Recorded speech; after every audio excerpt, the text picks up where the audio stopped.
regrouping from hundreds to tens and from tens to ones. Let us subtract 387 from 623. Write the given numbers in columns as shown. Step 1. Subtract the ones. Since 3 is smaller than 7, we cannot subtract 7 from 3. So, borrow 110 from the tens column. 110 plus 3 ones is equal to 13 ones. Now, 13 ones minus 7 ones is equal to 6 ones. Write 6 under the ones column. Step 2. Subtract the tens.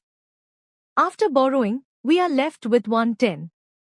Since 1 is smaller than 8, we cannot subtract 8 from 1.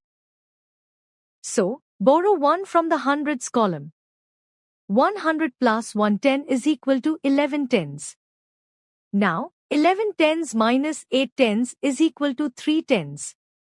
Write 3 under the tens column.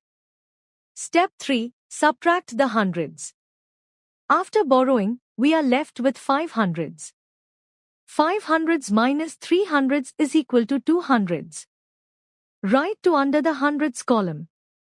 Thus, 623 minus 387 is equal to 236.